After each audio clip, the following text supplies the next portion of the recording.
हम समझ रहे हैं। हाँ हाँ, बोलिए। अब हम आपसे थोड़ी देर बाद बात करेंगे। मैडम, आपसे मिलने कोई औरत आई है, अपना नाम रत्ना बताती है। रत्ना? ये कौन हो सकती है? अच्छा ठीक है, भेज दो उन्हें अंदर। जी मैडम। ये रत्ना कौन हो सकती है?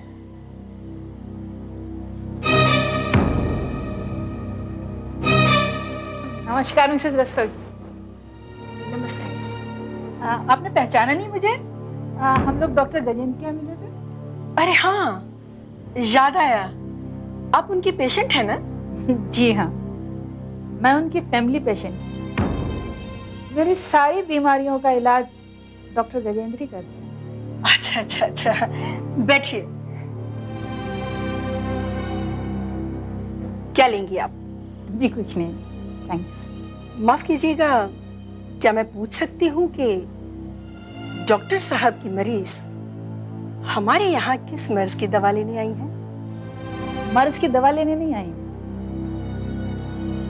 बल्कि आप जिस मर्ज को गले लगाने जा रही हैं उससे आपको सावधान करने आई हैं। हम कुछ समझे नहीं।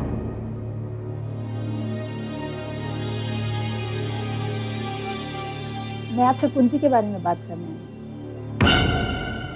कुंती आपको बीमारी लगती है क्या? छोटी मोटी नहीं, महामारी है, महामारी। प्लेग की तरह, चेचक की तरह। मैं आपको इस महामारी से बचाना चाहती हूँ। क्या हम जान सकते हैं कि हमको इस बीमारी से बचाने का ख्याल आपके दिल में क्यों आया? बस इंसानियत के नाते। ओह, इंसानियत आप में इतनी ज्यादा है कि आप हमारे घर तक चली आई? जी। आपको लगता है कुंती के बारे में कुछ भी पता नहीं है? आपका इतना बड़ा घर बार है, आप खानदानी लोग हैं, शहर में आपकी इतनी इज्जत है। अगर आप कुंती से अपने बेटे की शादी करेंगे तो आपकी इज्जत तो मिट्टी में मिल जाएगी मिसेस रस्तोगी। क्या सचमुच? हाँ, मैं सच कह रही हूँ। आप क्यों अपने बेटे की जिंदगी तबाह करने पे तुली हुई हैं? अरे कुंती जैसी लड़कियां तो आपके घर में झाड़ू लगाने के काबिल भी नहीं है, पर आप उसे महल की रानी बनाना चाहती हैं। आपको कुंती की पिछली जिंदगी के बारे में कुछ मालूम है? यही ना कि वो अपना घर छोड़कर एक महिला आश्रम में रहती है। वो बात सिर्फ इतनी नहीं है मिसेस रस्तोगी। मैं कैसे बताऊं आपको? कुंती कलंकिनी है। कि वो कुंवारी मां बन चुकी है, वो एक बच्चे की मां है, यही ना? रस्तोगी, आपको ये सब मालूम है? जी हाँ, हमें सब कुछ मालूम है। और उसके बाद भी आप कुंती से अपने बेटे की शादी करना चाहती हैं? जी हाँ। आप जैसी पढ़ी लिखी समझदार और रईस महिला कुंती जैसी गंदगी को गले लगाना चाहती है? बस अब तुमने कुंती के बारे में एक शब्द भी कहा तो तुम्हारे लिए ठीक नहीं होगा। कुंती हमारी होने वाली बहू है और तुम जैसी औरत उसके बारे में एक भी अपशब्द बोले, ये हमें बर्दाश्त नहीं। तुमने बिल्कुल सही कहा था कि तुम पेशेंट हो और तुम ऐसी मरीज हो जिसका इलाज डॉक्टर गजेंद्र के पास भी नहीं। तुम्हारे लिए बेहतर यही होगा कि तुम जाकर किसी सरकारी अस्पताल में भर्ती हो जाओ। समझ गई या नहीं? रस्तोगी, मैडम, वो टीवी चैनल वाले और अखबार वाले आए हैं आपका इंटरव्यू लेने। हाँ, उन्हें अंदर भेज दो। जी मैडम।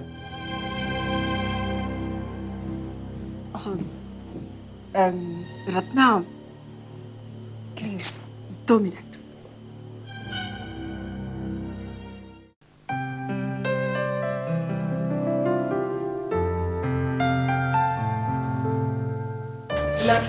नमस्ते, आइए,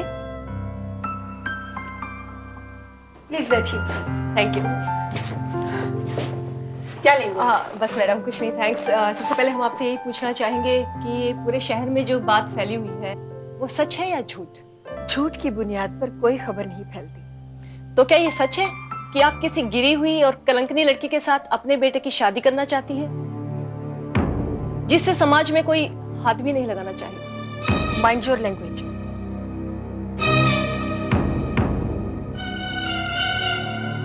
आप जिस लड़की के बारे में अनाप शनाप बक रही हैं, वो हमारी होने वाली बहू है। I am sorry madam. लेकिन मैडम सच्चाई तो यही है। और हमें पता चला है कि वो लड़की, क्या नाम है उसका, कुंती। हाँ जी हाँ, कुंती, वो महिला नवजीवन आश्रम में रहती है। उस आश्रम में रहने वाली औरतें समाज से ठुकराई हुई है और उन्हें समाज में रहने का कोई अधिकार नहीं है। जिन्हें समाज ने ठुकरा दिया है, वो है तो आखिर समाज का ही हिस्सा ना। लेकिन आप जैसे बड़े घराने की मालकिन ऐसी औरत को अपनाना चाहे, इसके पीछे कोई खास उद्देश्य है? आपको क्या लगता है, जिन्हें समाज ने ठुकरा दिया है, उन्हें अपनाने के लिए किसी न किसी को तो आगे आना पड़ेगा। आपको ऐसा नहीं लगता कि इससे आपकी बदनामी होगी? मैडम, इस कुंती के माथे पे कुंवारी माँ का दाग लगा हुआ है। इसको कोई माँ बना के भाग गया है। तो क्या हुआ? इसका मतलब इससे आपको कोई फर्क नहीं पड़ता। ये सच्चाई जानने के बाद भी कि कुंती कैसी है, आप अपने बेटे की शादी इससे करना चाहती हैं। मगर ये आपने बहुत बड़ा कदम उठाया है। जी हाँ, हम जानते हैं कि हमने बहुत बड़ा कदम उठाया है। इसीलिए हम चाहते हैं कि आप अपने पेपर में और अपने चैनल पर हमें दिखाएं और लोगों को बताएं कि ऐसे लोगों को आश्रय हम जैसे लोग नहीं देंगे तो और कौन देगा।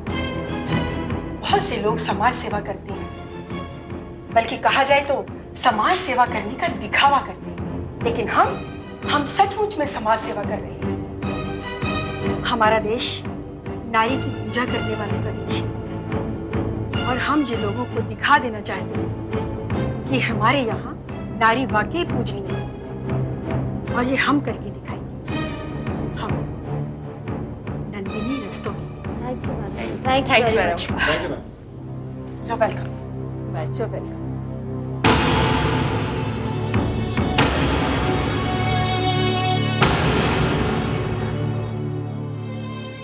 अब समझी मैं कि आप ये सब क्यों कर रही हैं। आप बहुत चालाक और समझदार औरत हैं। हम दोनों में खूब चलेंगी। समझ में आ गया ना? तो अब कभी दोबारा सवाल करने के लिए यहाँ मत आना। बल्कि हम तो कहते हैं कि तुम भी कोई ऐसा ही काम शुरू करो। हम औरतें हैं, हमारा काम घरों को तोड़ने का नहीं है, बल्कि घर बसाने का है। Now you get out. तुमने सुना नहीं?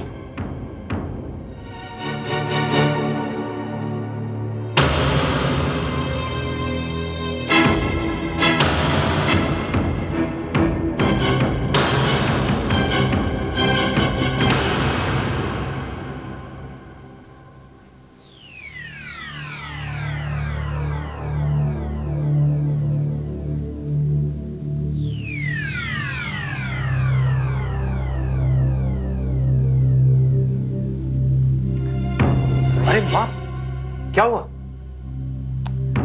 सांस तो लेने दो। या तुम भी यही चाहते हो कि आज मेरा हार्ट फेल हो जाए?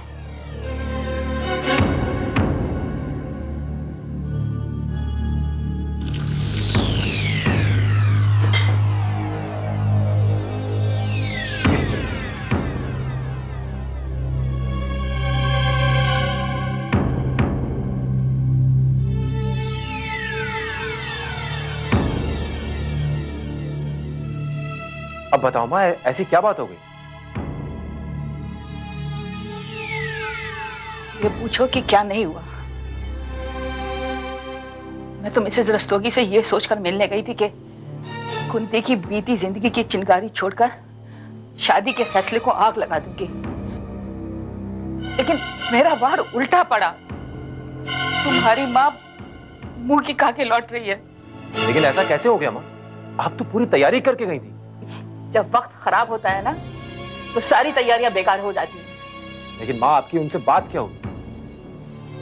इससे पहले कि मैं कुछ भी कहती, उन्होंने खुद ही कुंती के बारे में बोलना शुरू कर दिया। मुझे तो कुछ बोलने का मौका ही नहीं दिया। इसका मतलब उन्हें कुंती के बारे में सारी जानकारी? हाँ, उन्हें सब मालूम। सब कुछ जानते हुए भी वो अपने बेटे की शादी कुंती के साथ कराना चाह रही? मन वो एक बहुत चालाक औरत है। मुझे तो पहले ही शक हो गया था कि इतनी अमीर औरत कुंती को गले लगाने के लिए कैसे। अब मुझे सारी बातें बहुत अच्छी तरह से समझ में आ रही। कहीं उनकी नजर भी डॉक्टर साहब की प्रॉपर्टी पर तो नहीं है? तुम पागल हो क्या मन? वो इतने अमीर लोग हैं, भला उन्हें किस बात का लालच? उनके पास जितना पैसा है डॉक्टर साहब के पास कहाँ? तो फिर ऐसी कौन सी वजह है कि वो लोग शादी करने को तैयार हो? वजह है नाम कमाना। समाज सेवा और नारी उत्थान के नाम पर वो अपने बेटे की बलि चढ़ाना चाहती है मन। ये क्या कह रही हूँ? हाँ बेटा, शादी करवा के वो सारे समाज में अपने नाम की धूम मचाना चाहती है। सिर्फ नाम के लिए वो इतना बड़ा कदम उठा रही है? बेटे, ये पैसे वाले लोग ना अपने नाम के लिए कुछ भी कर सकते हैं। माँ, हम में और उनमें कितना फर्क है। हम लोग कुंती से पैसा कमाना चाहते हैं, वो लोग नाम। जिसके पास जो चीज नहीं होती है वो उसे ही पाने की कोशिश करता है। इस शादी से मिसेस रस्तोगी क्या हासिल करना चाहती हैं मुझे अच्छी तरह से समझ में आ रहा है। मेरे सामने ही उन्होंने प्रेस वालों को और न्यूज चैनल को इंटरव्यू दिए थे, जिससे साफ जाहिर था कि इस शादी को वो अपने नाम के लिए भुलाना चाहती हैं। माँ, ये सारी बातें रोहित रस्तोगी को मालूम है? मुझे तो लगता है कि ये माँ बेटे की मिली भगत है। वो दोनों मिल के कुंती का सौदा कर रहे हैं। मुझे जब भी मौका मिला ना, इस औरत ने मेरी जो बेइज्जती की है इसका मजा मैं इसे जरूर चखाऊंगी। उससे कह रही थी कि सरकारी अस्पताल में जाके अपना इलाज करवा। माँ, उसकी बेइज्जती से बढ़कर हमारे लिए डॉक्टर साहब का पैसा है, और जब तक हम डॉक्टर साहब का पैसा हथिया नहीं लेते हमें सारी बेइज्जती सहनी पड़ेगी। डॉक्टर गजेंद्र की प्रॉपर्टी को हथियाने का कोई भी तरीका मुझे समझ में नहीं आ रहा है मन। मैं जो कुछ भी कर सकती थी करके देख चुकी हूं। क्या करना है ये तुम सोचो। मैंने सोच लिया। क्या?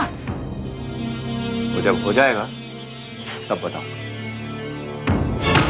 अगर मैं अपनी इस तरकीब में कामयाब हो गया, डॉक्टर साहब की सारी प्रॉपर्टी, सारा रुपया और पैसा हमारा।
दिवाकर जी,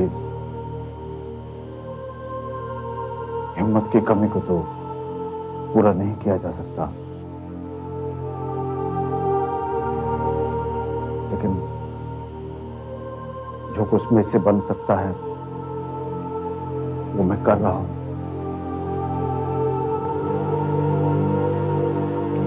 ये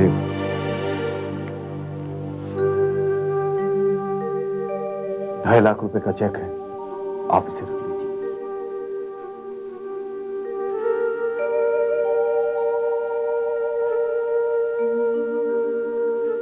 रस्तोगी साहब, आप तो सचमुच महान हैं। ऐसी दुख की घड़ी में भी आपने हमारी जरूरत को महसूस किया। ये लीजिए दिवाकर जी। नहीं रस्तोगी जी, मुझे पैसे नहीं चाहिए। देखिए दिवाकर जी, मैं आपके ऊपर कोई एहसान नहीं कर रहा हूं। हिम्मत होता तो वो आपके खर्चे में हाथ बटाता। अब वो रहा नहीं है। आप मुझे अपना छोटा भाई समझ के रख लीजिए। नहीं संतोषी जी, मुझे पैसों की जरूरत नहीं है। अरे जरूरत कैसे नहीं है?